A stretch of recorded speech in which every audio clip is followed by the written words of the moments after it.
सुदूर इलाका जहां लोग सोच नहीं पाते थे कि विकास पहुंच पाएगा। मैं ऐसे सुदूर इलाका से मैं खुद बिलोंग करता हूं, जमुई जिला की। बरसात होती थी तो 3-3 महीना तक हम लोग अपने गांव से निकलकर बाजार तक नहीं पहुंच पाते थे। ये स्थिति थी 2005 से पहले की।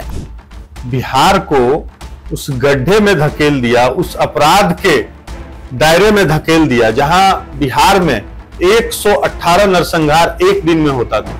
और इन लोग को तो ना संविधान पे भरोसा है, ना लोकतंत्र पे भरोसा है, ना सुप्रीम कोर्ट पे भरोसा है। कि राहुल गांधी जी को बाबूजी और बिहार केसरी में अंतर ही समझ में नहीं आ रहा है। उनका नाम तक इनको याद नहीं है।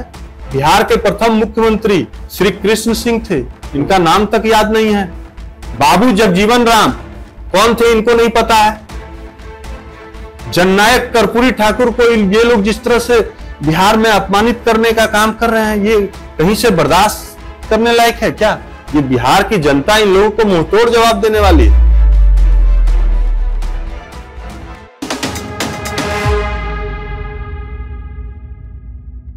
एक कहावत आपने सुनी होगी कि जहां सुई काम करती है वहां तलवार कभी काम नहीं कर सकती।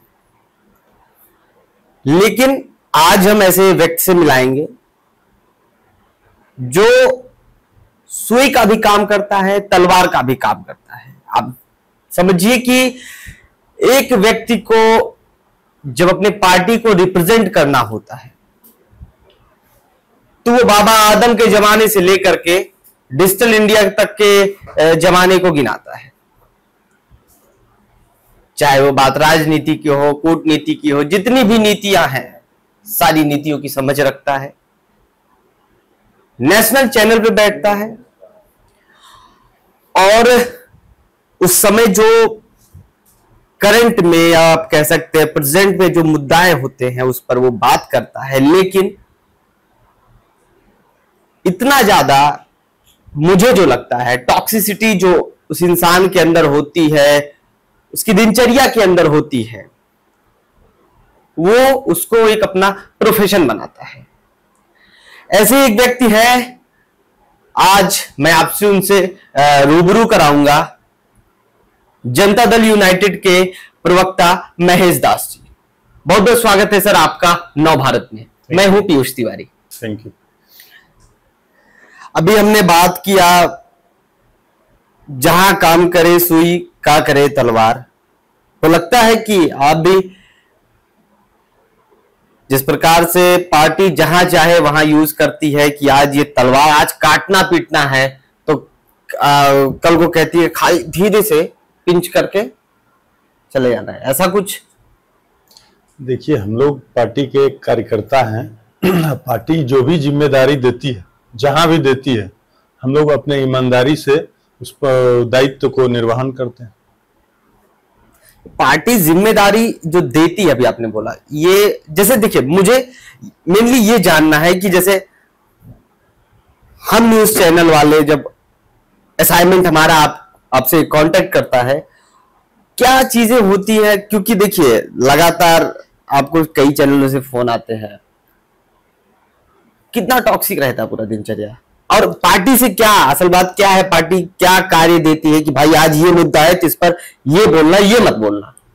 तो आप भाई रिप्रेजेंट कर रहे हैं आप पार्टी को, सवाल आपसे होता है अगर पार्टी कोई गलत करती है कोई सही करती है, इसलिए मैं पूछ रहा हूं। देखिए, हमारे पार्टी और हमारे नेता आदरणीय नीतीश कुमार जी, जो समाजवादी विचारधारा से निकले हुए नेता हैं, और जेपी कर्पूरी, लोहिया, अंबेडकर की राहों पे चलने वाले नेता हैं।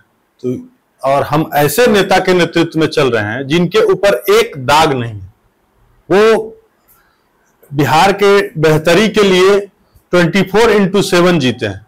वो कहते हैं कि पूरा बिहार मेरा परिवार है। इस नजरिए से वो बिहार के डेवलपमेंट के लिए कार्य करते हैं। वो किसी के साथ भेदभाव नहीं करते हैं। वो सामाजिक न्याय का नारा दिया था उन्होंने, सामाजिक न्याय के साथ विकास। हर एक धर्म, हर एक जाति, वो कोई भी लोग हो, सभी के साथ न्याय के साथ विकास करना। तो ये हमारे नेता का नीति है, और उसी नीति को हम लोग न्यूज चैनल के माध्यम से हो या पब्लिक डोमेन में जब हम लोग जाते हैं तो उनकी नीतियों को लोगों तक रखते हैं, जो उन्होंने बिहार के बेहतरी के लिए 20 साल से काम कर रहे हैं। और जो सुदूर इलाका जहां लोग सोच नहीं पाते थे कि विकास पहुंच पाएगा, मैं ऐसे सुदूर इलाका से मैं खुद बिलोंग करता हूं, जमुई जिला। आप लोग भी सुने होंगे कि वो एक नक्सलाइट एरिया कहा जाता था, नक्सलाइट जिला ही कहा जाता था। मैं उस एरिया से निकलकर पटना आया हूं और मैं देख पाता हूं कि मैं सोच नहीं पाता था कि बरसात होती थी तो 3-3 महीना तक हम लोग अपने गांव से निकलकर बाजार तक नहीं पहुंच पाते थे। ये स्थिति थी 2005 से पहले की। अभी भी ये स्थिति कोसी नदी के इलाकों के आसपास ये बरकरार है स्थितियां? नहीं, देखिए, ये दो चीज हैं।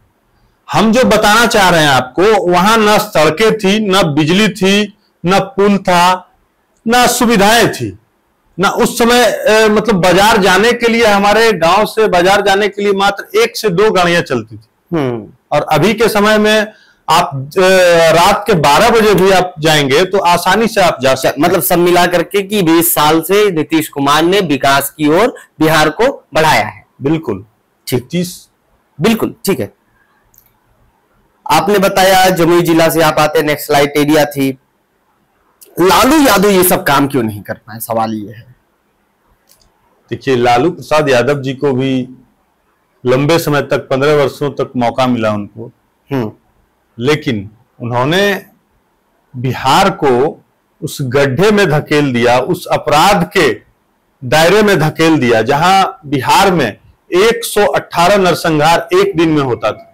उस बिहार को निकालकर नीतीश कुमार जी ने इस बेहतरी में ला दिया है कि अब बिहार, लालू प्रसाद यादव जी के समय में बिहार से लोग डर से बिहार छोड़ दे रहे थे। और यही नीतीश कुमार जी जब आए, 20 वर्षों में उन्होंने सुशासन मॉडल स्थापित किया बिहार में, और डेवलपमेंट का जो उन्होंने एक पैमाना बढ़ाया है, उससे आपको पता होना चाहिए कि जो व्यक्ति यहां से पलायन कर गए थे, बिहार अब 23 लाख से अधिक लोग रिवर्स माइग्रेट किए हैं। तो ये आशा की और उम्मीद जगा है नीतीश कुमार जी बिहार में। तो ये नीतीश कुमार जी का जो गारंटी है लोगों के प्रति, और लोगों का जो एक विश्वास है नीतीश कुमार जी के प्रति, जो एक डेवलपमेंट का उन्होंने जो एक धारा तैयार किया है बिहार में। अब आप देख रहे होंगे कि कुछ लोग कहते हैं कि हम लोग, बिहार के लोग रोजगार करने दूसरे जगह जाते हैं, लेकिन आने वाले समय में और 1,82,00,000 MOU साइन हो गया है जो कंपनी बिहार में लगाने जा रहे हैं, अडानी सहित और भी कई अन्य कंपनियां। तो ये नीतीश कुमार जी ने बिहार में एक अवसर दिया है बिहारियों को। बिहारी नाम से बाहर, आप बिहार से बाहर रहते थे तो बिहारी नाम से लोग अपमानित महसूस कराता था। उस बिहार और बिहारी को नीतीश कुमार जी ने स्वाभिमान के रूप में स्थापित किया। ये नीतीश कुमार जी ने किया। पटना यूनिवर्सिटी से आप पढ़े हैं और LLB किए हैं, मास्टर है? बिल्कुल। हाँ, तो वकालत करने का क्यों नहीं सोचे? देखिए, आप जब सामाजिक कार्यों में रहते हैं तो आपको कानून की भी जानकारी होनी चाहिए, आपको समाज की भी जानकारी होनी चाहिए, आपको अनेक बिंदुओं पे हर एक विषयों की जानकारी होनी चाहिए। हमारा भी एक लक्ष्य था कि मैं पटना साइंस कॉलेज से ग्रेजुएशन किया हूं, उसके बाद हम पटना लॉ कॉलेज से LLB किया हूं, फिर इग्नू से MA किया हूं, अभी उसके बाद मैं UGC नेट भी क्वालिफाई किया हूं। तो हमारे जैसे एक सामान्य परिवार से निकलकर पटना यूनिवर्सिटी तक सफर कर लेना ये बहुत आसान नहीं था। अब मैं अपने परिवार से इकलौता इंसान हूं जो पढ़ाई लिखाई में आगे बढ़ा हूं। तो नीतीश कुमार जी जो बिहार में किया है उसको लोग सोच भी नहीं सकता था जो उन्होंने किया है। हम लोग जैसे लोग जब गांव में रहते थे तो 1 घंटा अगर बिजली आ जाती थी तो लगता था कि आज बिजली आया है, आज कमाई हुई होगी सरकार की। और आज के डेट में बिहार में 24 घंटा में 22 से 23 घंटा बिजली एक सुदूर इलाका में भी जाइएगा तो वहां बिजली आपको 23 घंटा से अधिक मिलेगा। ये नीतीश कुमार जी ने किया। से टिल्ट हो गए, हम पूछ रहे थे वकालत क्यों नहीं किया? देखिए, वकालत करके भी समाज का सेवा कर सकते थे। बिल्कुल कर सकते थे, बिल्कुल कर सकते थे। वो भी मेरा साथ साथ चल रहा है, ऐसा नहीं है कि हम उसको छोड़ दिए, वो भी हमारे साथ साथ चल रहा है। सामाजिक राजनीतिक जीवन में आप रहते हैं तो आप हर एक पैमाना को तय करते हैं, और आपको जो लगता है कि हम समाज सेवा में आए हैं, किस चीज से हम अपने समाज को कुछ दे सकते हैं, उस रास्ते को आप बेहतर समझते हैं। जेडीयू के प्रवक्ता हैं, एनडीए का गठबंधन है, जेडीयू बीजेपी तमाम पार्टियां और भी हैं घटक दल। सवाल आपसे है कि जेडीयू और बीजेपी को आप एक आंख से देखते हैं? देखिए, दोनों ही दो पार्टी हैं, दोनों की विचारधाराएं भी कुछ भिन्न हो सकती है, लेकिन हमारा ओवरऑल जो इश्यूज है कि बिहार साथ आकर बिहार को डेवलपमेंट के रास्ते पे कैसे ले चलना है, तो इसमें हम लोग दोनों दोनों की सहमति बन पाती है। जैसे ये हम लोग एक लंबे समय से भारतीय जनता पार्टी के साथ हम लोग 1996 से गठबंधन है आदरणीय नीतीश कुमार जी के साथ। बीच में आरजेडी में भी मतलब ओवरऑल थोड़ा सा अगर आप समय छोड़ दें, उसके बाद तो हमारा लगातार उनके साथ गठबंधन रहा।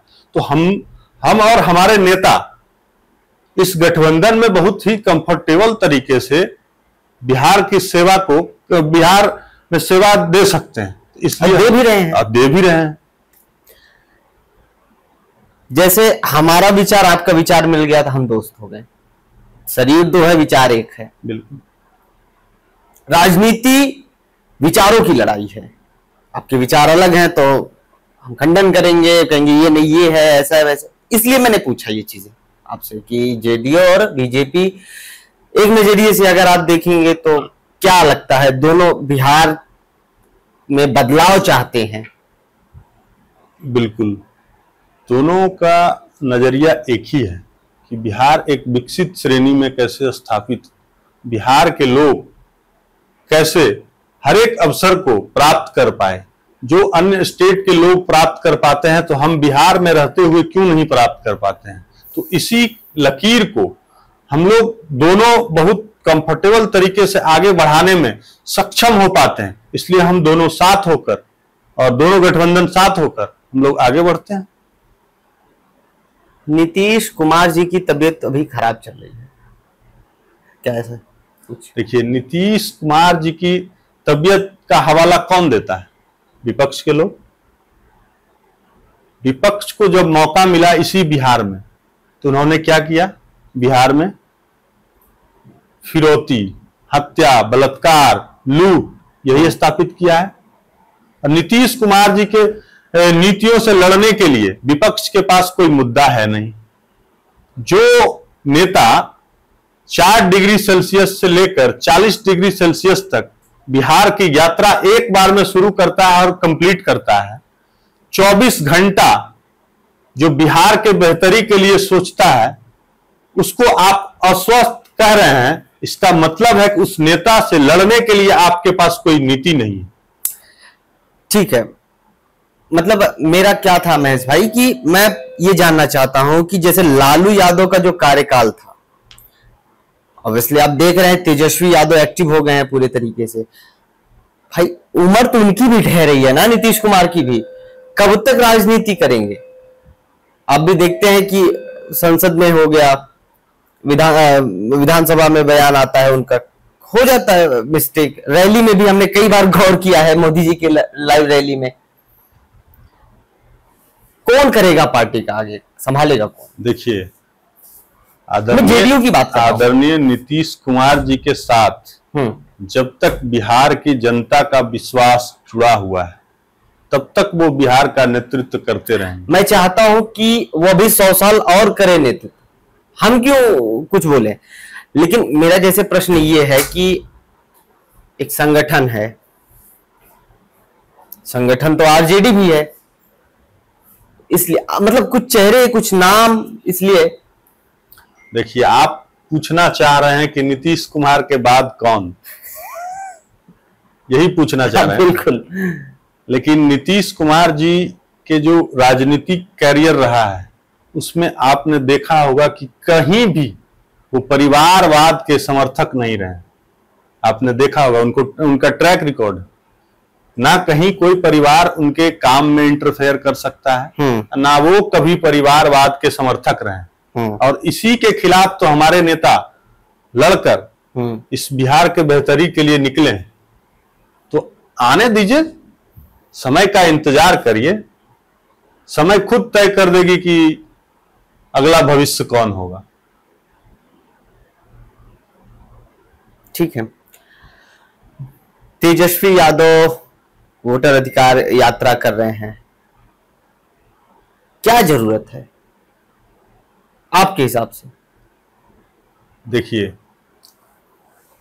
इलेक्शन कमीशन एक संवैधानिक स्वतंत्र संस्था है जो किसी भी स्टेट या देश में चुनाव कराने के लिए वो निष्पक्ष तरीके से जो भी पैमाना अपनाना होता है वो अपनाती है। तो इसी कड़ी में बिहार में स्पेशल इंटेंसिव रिवीजन एसआईआर कराने का फैसला इलेक्शन कमीशन ने लिया है। तो उसमें उन्होंने जब डे 1 से शुरुआत किया एसआईआर का, तो विपक्ष के लोगों का यही आरोप है कि भाई बहुत लोग इससे वोट से वंचित हो जाएंगे। और उसमें जो ड्राफ्ट पब्लिकेशन आया भी है उसमें 65 लाख लोगों का नाम भी कटा है। वो नाम कटने वाला कौन है? जिनकी मृत्यु हो गई है, जो स्थानांतरित हो गए हैं, जिनका 2 जगह नाम है। तो क्या ऐसे लोगों को नाम होना चाहिए क्या? जो मृत्यु हो गए उनका नाम रहना चाहिए? नहीं। जो यहां से स्थानांतरित हो गए उनका रहना चाहिए? जिनका 2-2 जगह नाम है उनका एक ही जगह कहीं होना चाहिए? नहीं, उसके बाद भी तो इलेक्शन ड्राफ्ट पब्लिकेशन हुआ उसी दिन तेजस्वी यादव जी किस तरह से सनसनी फैलाने का प्रयास किए, फिर उन्हीं का निकल गया 2-2 ईपिक नंबर,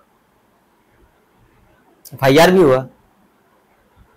तो ये लोग सिर्फ बिहार के और बिहार के लोगों को बेहतरी के लिए कुछ सोचते तो है नहीं। ये लोग सुप्रीम कोर्ट भी गए एसआईआर के मामला में, सुप्रीम कोर्ट भी इनको फटकार लगाई। इनका जब सुनवाई था तो उसके एक दिन पहले ये बिहार में किस तरह से नाटक किए हैं ये आप लोगों ने भी देखा होगा। उसके बाद सुप्रीम कोर्ट सुनवाई जब की तो उसमें सुप्रीम कोर्ट ने कहा कि आप लोग जिस तरह से बिहार को बदनाम करने का प्रयास करते हैं ये बिल्कुल सही नहीं है, उचित नहीं है। बिहार से अखिल भारतीय स्तर पे इतने आईएएस आईपीएस हुए हैं और आप लोग इस तरह से कर रहे हैं, तो ये समझिए कि कितना बड़ा टिप्पणी है सुप्रीम कोर्ट का।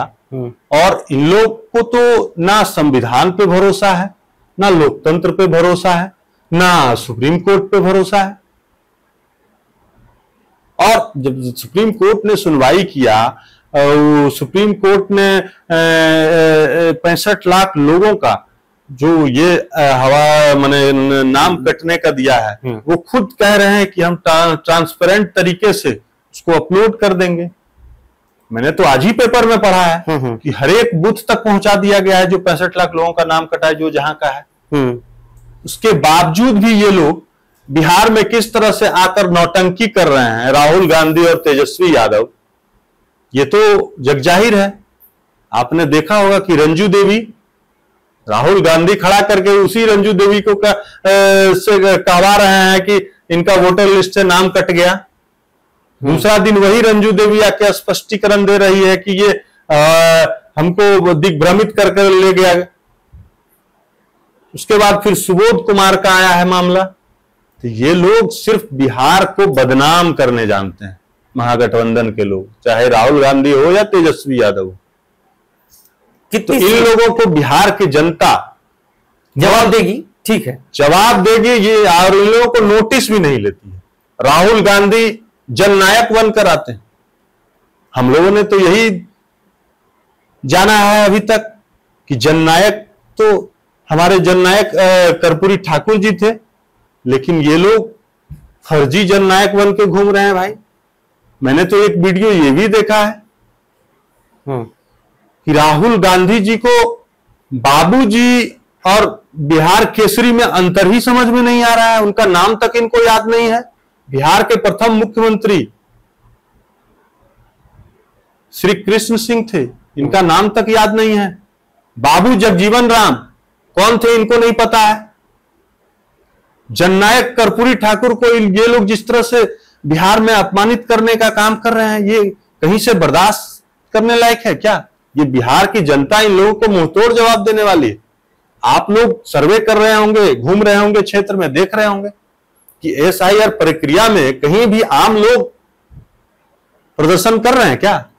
उनको पता है कि हमारा मत का अधिकार का अगर पुनरीक्षण हो रहा है तो हम अपना मत खुद जो जाके बीएलओ से मिलकर जुड़वा लें, अपना अधिकार को रखें, बचा के रखें। तो ये लोग जिस तरह से भ्रम फैलाने का प्रयास कर रहे हैं बिहार में, इसका मतलब है कि इन लोगों को बिहार से कोई मतलब नहीं है, सिर्फ बिहार को बदनाम करना है। इनके माता पिता के सरकार में तो बिहार बदनाम हुआ ही है। ये लोग तो अब नीतीश कुमार जी के जो शासन काल चल रहा है इसको बदनाम करना चाहते हैं, लेकिन बिहार की जनता तो समझती है कि आप जो भ्रम जाल फैलाना चाह रहे हैं उस छलावे में आने वाली नहीं है। क्योंकि आपको तो नीतीश जी ने 2 बार मौका भी दिया है, आपने क्या किया? फिर वही जंगल राज स्थापित करने का प्रयास करने लगा तो आपको छोड़ दिया गया, जाइए। वही Tejashwi Yadav land for job में अभी भी आरोपी है। तो ये लोग क्या विकास की बात करेंगे? कितनी सीटें मिल रही है अब की बार जेडीयू को? ये तो शीर्ष नेतृत्व का मामला है। शीर्ष नेतृत्व बैठेंगे, तय करेंगे और ये पब्लिक डोमेन में आ जाएगा बहुत जल्दी। थोड़ा सा दीजिए ना हिंट, ज्यादा होने वाली बीजेपी से या बीजेपी से कम होने वाली है? देखिए, पिछले बार हम लोग जितने लड़े थे उससे कम तो नहीं रहेगा, ये तो तय मान लीजिए आप। या बराबर रहेगा, क्या रहेगा? ये तो शीर्ष नेतृत्व का मामला है, चिंता मत करिए, ये सब चीज बहुत जल्द तय हो जाएगा। इतना बेबाक बोलते हैं आप, कभी धमकी नहीं आई फोन पे? सच्चाई बताइएगा। देखिए, यही तो नीतीश कुमार जी ने बिहार में स्थापित किया कि कोई भी लोग अपनी बात को बेबाकी से रख सकता है और उसको कोई अगर धमकी और चमकी देता है तो उसको जेल के सलाखे में पहुंचाने में भी बिहार की पुलिस बर्दाश्त नहीं करती है। कौन सा दिन था मुझे दिन नहीं याद आ रहा है, पारस हॉस्पिटल वाला जो कांड हुआ था। हाँ बिल्कुल, पूरा एकदम ट्रेंड कर दिया था भारत में। बिहार भाई बहुत खतरनाक है लोग ऐसा, और सीसीटीवी फुटेज भी वायरल हुआ था, गवर्नमेंट हॉस्पिटल था। हाँ, लेकिन आप इस चीज की चर्चा नहीं किए कि उसी पुलिस ने 24 घंटा के अंदर अपराधी कलकत्ता में जाके छुपे हुए थे। इन्हीं लोगों के गठबंधन के सरकार है, वहां जाके छुपने का प्रयास किए, लेकिन बिहार के पुलिस वहां से कॉलर पकड़ के खींच के लाके उसको जेल के सलाखे में बंद कर दिया। ये भी किया है नीतीश कुमार जी की पुलिस ने। इसका भी शाबाशी मिलना चाहिए बिहार पुलिस को। अच्छा, कहीं कहीं जब हम लोगों से बात करते हैं तो लोग कहते हैं कि सरकार नीतीश कुमार नहीं चला रहे हैं, जो आईएएस है वो चला रहे हैं। मैंने तो पहले ही कहा ना कि उनका स्वास्थ्य का हवाला तो सरकार नहीं चला रहे हैं, ये सब विपक्ष का आरोप। हाँ, ये सब विपक्ष का आरोप है। इनके पास नीतीश कुमार जी के जो डेवलपमेंट का मॉडल है उससे लड़ने के लिए, बिहार के जनता के पास जाने के लिए इनके पास कोई मुद्दे नहीं है। तो ये इसी तरह के व्यक्तिगत आरोप लगाते हैं, और उस व्यक्तिगत आरोप से बिहार की जनता तो जानती है कि बिहार में जिस तरह से सामाजिक सुरक्षा पेंशन 400 से 1100 कर दिया गया है, आशा ममता दीदी का वेतन डबल कर दिया गया है, फिजिकल टीचर का वेतन डबल कर दिया गया है, 125 यूनिट बिजली फ्री कर दिया गया है। तो ये नीतीश कुमार जी ही कर रहे हैं। मदरसा शिक्षकों का बहाली किए नीतीश जी ने। कब्रिस्तान की घेराबंदी, 8000 से अधिक किसी राज्य में नहीं कराया होगा किसी ने, मुख्यमंत्री ने। ये नीतीश कुमार जी ने किया है। मतलब इस बार कांग्रेस का वोट काट रहा है। हर एक जिला में पॉलिटेक्निक कॉलेज, इंजीनियरिंग कॉलेज, ठीक है, ठीक, ITI college, GNM college, polytechnic और इंजीनियरिंग तो 5 से 10 रुपए में बिहार में कराया जाता है। भारत के किसी स्टेट में कराया जाता है क्या?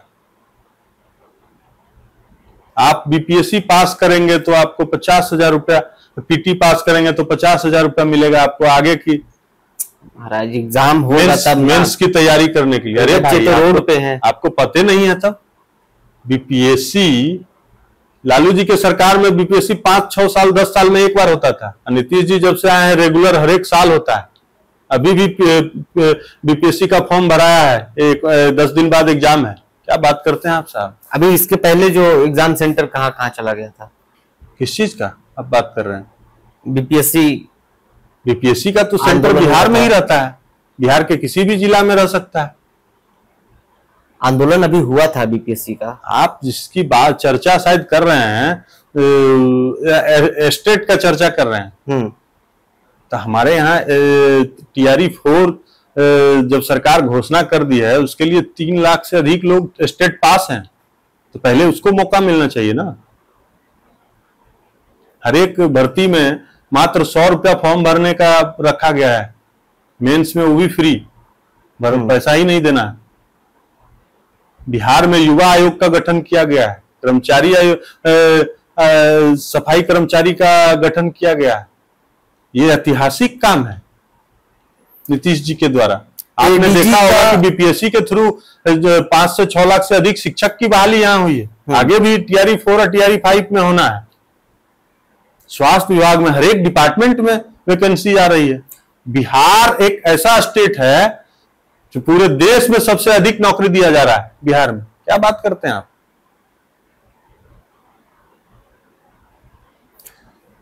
डोमिसाइल नीति पे क्या कहना आपका? डोमिसाइल नीति तो लागू हो ही गया, होना था, हो ही गया ना। अगर सभी स्टेट लागू कर दिए तब? सभी स्टेट का फैसला हम कैसे कर दें? हम अपना स्टेट का फैसला तो कर दिए। होना चाहिए था। हुआ ना? आप तो यही बोलेंगे हुआ। ठीक है, ADG का एक बयान आया था, मैं सुन रहा था, प्रेस कॉन्फ्रेंस किए थे कि जून जुलाई के महीने में क्राइम केसेस इसलिए बढ़ जाते हैं क्योंकि किसान उस वक्त खाली रहते हैं। देखिए, उनका कहने का संदर्भ ये था कि उस महीना में दरअसल जो पिछड़ा आंकड़ा है, उस आंकड़े के आधार पे उस महीने में थोड़ा सा अपराध का रेट जो है बढ़ता है। उनका कहने का मतलब ये कतई नहीं था। उन्होंने तो बाद में ये खुद ही उन्होंने माफी भी मांगा कि मेरा वाला मैं नहीं सुना, कहने का कुछ और था। क्या है कि हमने भी कहीं पढ़ा था कि इसमें बोलते हैं कि ठंडी के महीने में अपराध कम होता है और गर्मी में ज्यादा। कुछ बायोलॉजिकल चीजें होती हैं बायोलॉजी में, ऐसा कुछ था।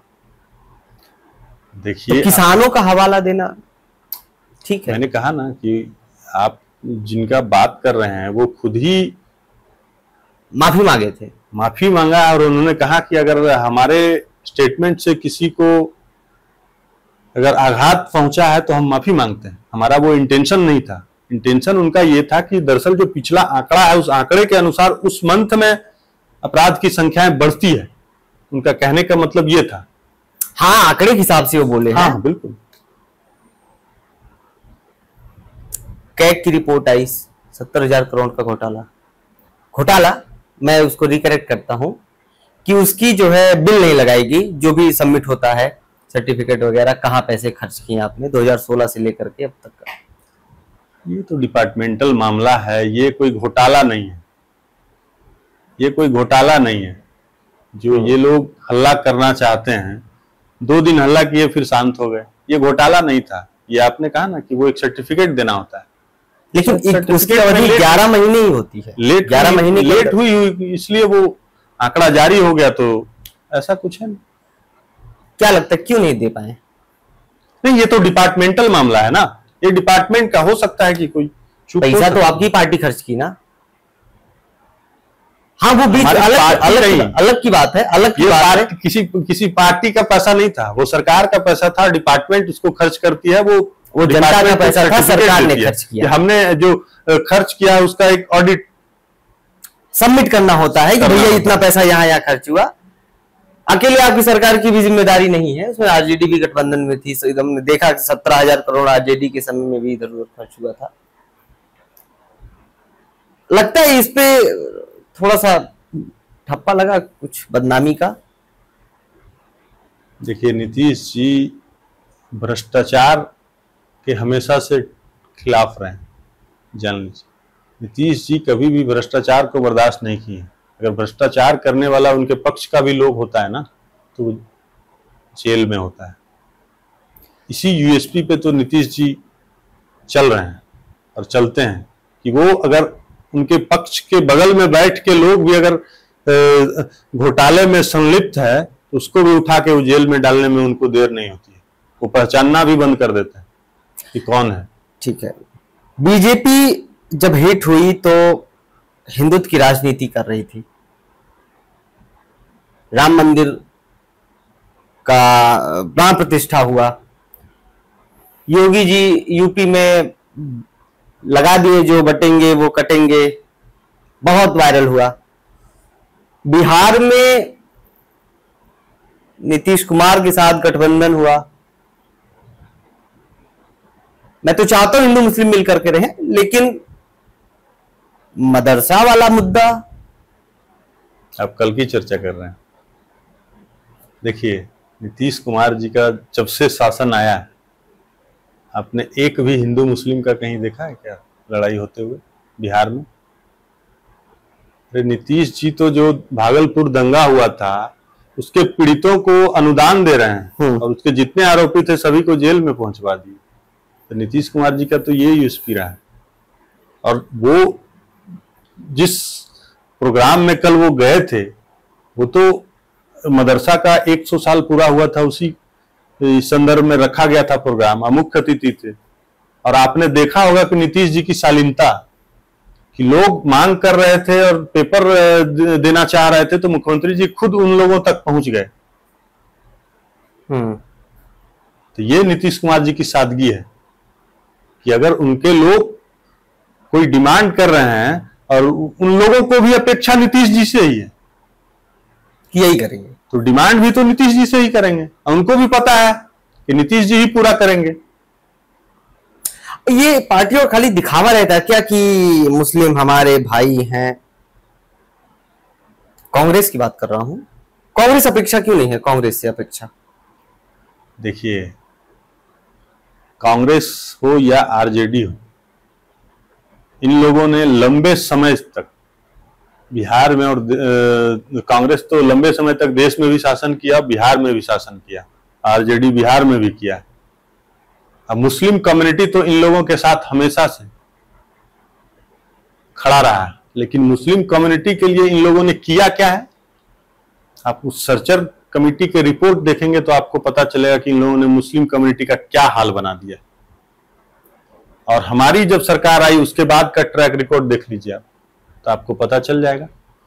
मदरसा हमारे यहाँ 1000 करोड़ से अधिक का बजट अल्पसंख्यक कल्याण का हो गया। ठीक है, मदरसा के लिए आप इतना कुछ किए, असाउद्दीन ओवैसी को काहे नहीं पार्टी में शामिल कर लेते? अब आप बोलेंगे कि ये तो पार्टी का मामला है। हाँ बिल्कुल, ये पार्टी का मामला है, ये ओवैसी जी तय करेंगे जाए, लेकिन हम तो किसी के साथ भेदभाव करते नहीं है। तो काहे ओवैसी जी पत्र लिख रहे हैं राहुल जी को? अब ये राहुल जी का मामला है कि राहुल जी उसको गठबंधन में क्यों नहीं ले रहे हैं या लालू जी क्यों नहीं ले रहे हैं। ये तो आपको लालू जी और कांग्रेस पार्टी के प्रवक्ता से या नेताओं से पूछना पड़ेगा आपको कि ओवैसी जी को क्यों नहीं ले रहे हैं। इसीलिए तो आपसे पूछे हैं, नहीं ले रहे तो आप करवा दीजिए ना जेडीयू में। अब मुसलमानों के लिए इतना कुछ कर ही रहे हैं, वोट तो बन ही रहा है।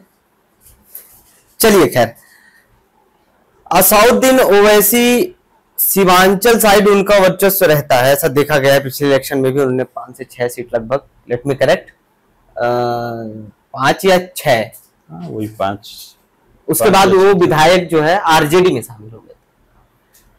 हाँ, ये तो घटनाक्रम हुआ है।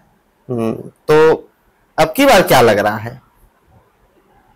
देखिए, मुस्लिम कम्युनिटी जो है ना, वो अब डेवलपमेंट के साथ जा रही है। और आपने देखा होगा कि बिहार में बाई इलेक्शन हुआ है, बेलागंज हो या तरारी हो या रामगढ़ हो, तीनों जगह में खास करके जो बेलागंज था ना, वहां MOI के समीकरण पे लगभग 35 साल से आरजेडी का कैंडिडेट जीतता आ रहा था। मैं वहां उस चुनाव में था और हमने देखा कि खासकर मुस्लिम कम्युनिटी किस तरह से आरजेडी के अगेंस्ट में एग्रेसिव होकर वोट किया कि हम लोगों को सिर्फ ये लोग ठगते हैं। तो इन लोगों का स्थिति अब ये हो गया है ना, गठबंधन महागठबंधन का, कि इन लोगों का जो अपना गठबंधन का बेस वोट ये लोग जो कहते हैं, वो भी इन लोगों का अब दरकने लगा है, टूटने लगा है। इसलिए ये लोग बेचैन हैं। और जो SIR का जो ये लोग मुद्दा लेकर आए हैं, ये कोई मुद्दा नहीं है। ये इन लोगों का जो दोनों शहजादे हैं ना, दोनों की कुर्सी खतरे में है। दोनों की कुर्सी का कोई दूर दूर तक अता पता नहीं रहने वाला। अरे लोग ये लोग तो ये भी कह रहे हैं कि कुर्सी तो नीतीश कुमार जी की भी खतरे में है।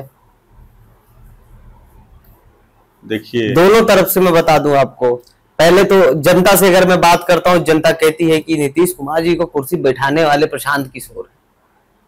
अब दीजिएगा जवाब। हमको हंसी आ रही है कि आप प्रशांत किशोर को कहां से उठा के ले आते हैं, हमको नहीं पता। प्रशांत किशोर जी बिहार छोड़ के डर से भाग गए थे। कहां? अब कहां गए थे हमको नहीं पता। तो कैसे बता दिए बिहार छोड़ दिए थे? नीतीश जी कब से राजनीति कर रहे हैं, आप उठा के देख लीजिए उनका। 2005 से तो लगातार वो मुख्यमंत्री है। बिल्कुल। और आप जिस प्रशांत किशोर की बात कर रहे हैं, वो प्रशांत किशोर 2015 के इलेक्शन में चुनावी कैंपेन में आए हैं। और 2005 से मतलब 10 साल पहले मुख्यमंत्री नीतीश जी थे। तो आप इस बात को कैसे कह सकते हैं कि क्या जरूरत पड़ी नीतीश जी को बनाने वाले वो हैं? नीतीश कुमार जी को क्या जरूरत पड़ी प्रशांत किशोर की? नीतीश कुमार के उपाध्यक्ष भी बना दिए थे। वो इच्छा जाहिर किए थे, अच्छा हमें बनना है, हम भी पॉलिटिक्स करना चाहते हैं। नीतीश कुमार जैसा स्वच्छ छवि के साथ कौन नहीं आना चाहता है? तो वो भी आना चाहा, तो नीतीश जी ने स्वागत किया। लगता है कि ये गलत किया था इसको पॉलिटिक्स में ला करके? ये गलत और सही उस समय का निर्णय होता है, और हम लोग क्यों गलत करेंगे? नहीं, नीतीश कुमार जी ये सोचते होंगे प्रशांत किशोर को पॉलिटिक्स में ला करके गलत किए? नहीं, बिल्कुल नहीं। ये अपनी इच्छा होती है ना। ये प्रशांत किशोर जी के पॉलिटिक्स में आने की इच्छा थी। किसी को कोई जबरदस्ती पॉलिटिक्स में नहीं ला सकता है। अब वोट काट रहे हैं बीजेपी का, एनडीए का। देखिए, प्रशांत किशोर जी एक पॉलिटिकल एनालिस्ट, स्ट्रेटजिस्ट, ठीक है, पैसा लेते थे, काम करते थे। पैसा लेके काम करते थे, और क्या, पैसा ही लेते थे। और जनता यही तो कह रही है कि भैया वो नेता के जेब से पैसा निकाल लिए। लेकिन बिहार में उनको हाथ क्या लगेगा? वो आए हैं, अब उनका धंधा चल नहीं रहा है, तो क्या करेंगे भाई? एक पार्टी बना के आ गए यहाँ। अब कैंडिडेट के नाम पे पैसा तो सीलेंगे, ये तो बिहार से चल देंगे। ये तो गलती आप लोगों का है ना, ये इनका काम है। तो आप ही लोग से स्टार्ट हुआ था। आप करेक्ट कर लीजिए। उससे पहले भी वो पॉलिटिकल स्ट्रेटजी का काम और भी पहले सवाल किए, आप बताइए ना कहाँ कहाँ। ये आपको भी पता है, हमको बताने की जरूरत नहीं। बता दीजिए, हम कहाँ करेक्ट करें, आप ही कर दीजिए। प्रशांत किशोर बिहार की राजनीति में कोई फैक्टर नहीं है। वो एक पॉलिटिकल ठग है। उन्हीं वाला बयान दे रहे हैं जो साउदी ओवैसी के लिए बोले थे कि हमें हैदराबाद की राजनीति बिहार में नहीं करनी है। आपको लगता है प्रशांत किशोर बिहार डेवलपमेंट की बात करते हैं? उनके पास कितने नेता आए, राष्ट्रीय स्तर के नेता भी पार्टी उनका ज्वाइन की, लेकिन कोई टिके। वो राजनीति को सेवा धर्म के भाव से नहीं करना चाहते, वो पेड वर्कर के सहारे राजनीति करना चाहते हैं। ठीक है ना? और ऐसे ठग जो हैं, बिहार की जनता कभी भी ऐसे ठग को एक्सेप्ट नहीं करेगी। अरे आए हैं अपना चुनाव में इधर उधर करेंगे कुछ, हाँ वो तो देखा जाएगा, जनता क्या फिर निकल जाएंगे। हाँ कोई फैक्टर नहीं है प्रशांत किशोर। ठीक है। विधानसभा के आखिरी दिन बड़ा सम्राट चौधरी और तेजस्वी यादव में बम्पर नोकझोंक हुआ था। देखिए ये तो विधानसभा का सेशन चल रहा था, उसमें अपना पक्ष दोनों ही रखे थे अपने अपने तरीके से। नहीं बोले थे इतना तेज मत बोलिए डॉट डॉट डॉट। अब तेजस्वी यादव जी से आप उम्मीद ही क्या कर सकते हैं, इन लोगों से आप उम्मीद ही क्या कर सकते हैं। इनकी भाषा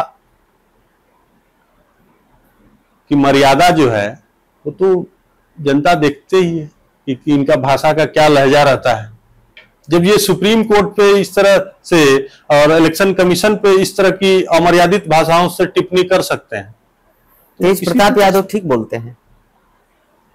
तेज प्रताप यादव जी, यही तो दिक्कत है कि जिस तेजस्वी यादव ने अपने भाई को एसआईआर के मामले में नहीं समझा पाया, वो बिहार को समझाने चले हैं। तेज प्रताप यादव जी तो कह रहे हैं कि ये लोग तो समझ ही नहीं है, इन लोगों को ये कोई मुद्दा ही नहीं है। हमको ऐसा क्यों लग रहा है तेज प्रताप जी कैटलिस्ट का काम कर रहे हैं आपके पार्टी के लिए? देखिए तेज प्रताप यादव जी लालू यादव जी के प्रथम सुपुत्र हैं। हाँ ये तो दुनिया मानती है। लेकिन तेजस्वी यादव जी अपने राजनीतिक महत्वाकांक्षा के कारण किस तरह से तेज प्रताप यादव जी को अपने परिवार से बेदखल करा दिया है, ये तो बिहार की जनता और यादव समुदाय भी देख रहा है। जो अपने परिवार का नहीं हुआ वो इस बिहार का क्या होगा। जो अपने परिवार के साथ, अपने भाई के साथ न्याय नहीं कर पाया है, वो आदमी बिहार के लोगों के साथ क्या न्याय करेगा। चलिए रैपिड फायर है। अगर आपका मनपसंद नेता कहा जाए तो कौन, नीतीश कुमार या मोदी जी? नीतीश कुमार।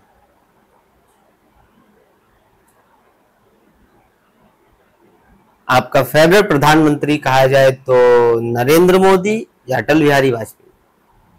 देखिए हम हिंदी के विद्यार्थी भी रहे हैं तो हम अटल बिहारी वाजपेयी जी पसंद करते हैं। बताइए कुछ एक सुनाइए ना, उनका कुछ कोट हो, कविता हो, कुछ हो। रार नहीं मानूंगा, हार नहीं मानूंगा, ये बहुत काल के कपाल पे लिखता हूँ मिटाता हूँ, ये बहुत प्रेरणादायक है। अभी उनका ये वो हाँ राहुल गांधी बनेंगे प्रधानमंत्री? ये बिहार की जनता, बिहार देश की जनता आरजेडी से गठबंधन के आगे चल के करेंगे अगर नीतीश कुमार को मुख्यमंत्री नहीं बनाएगा बीजेपी की तरफ से?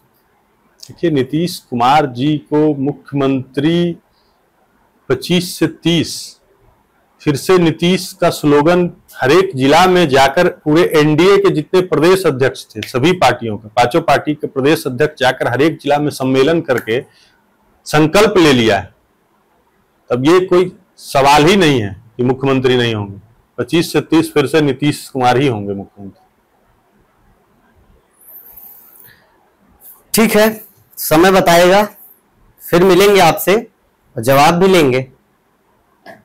तब तक के लिए आपका बहुत बहुत धन्यवाद। आपने इतना समय दिया हमें और हर एक चीजों को कट टू कट क्लियर भी किए, और कि हमारा कोई सवाल आपको बुरा लगे तो इसीलिए हम पूछते ही हैं बुरा ना लगे। नहीं, आपका ठीक है, तब तक के लिए आप भी देखते रहिए और हमारे साथ जुड़े रहिए, क्योंकि हम आपके लिए रोज रोज नए नए चेहरे लाते रहेंगे। और बिहार की राजनीति में कौन सक्रिय है, कौन निष्क्रिय है, जनता का मत कहां जा रहा है, और कई सारी बातें अब तक हम पहुंचाते रहेंगे। सब्सक्राइब ना की हो तो नवभारत को सब्सक्राइब करें। आप भी बोल दीजिए ना सब्सक्राइब करने के लिए। बिल्कुल भाई, नवभारत को आप लोग भी सब्सक्राइब करिए और इनका सभी लोग, और ये बहुत निष्पक्ष तरीके से अपने पत्रकारिता करते हैं, तो आप लोग इनका प्रचार प्रसार भी करें और लाइव सब्सक्राइब भी करिए। धन्यवाद। ठीक है, अब तो महेश भैया भी बोल दिए तो कर ही लीजिएगा। तब तक के लिए बने रहिए हमारे साथ। बहुत बहुत धन्यवाद।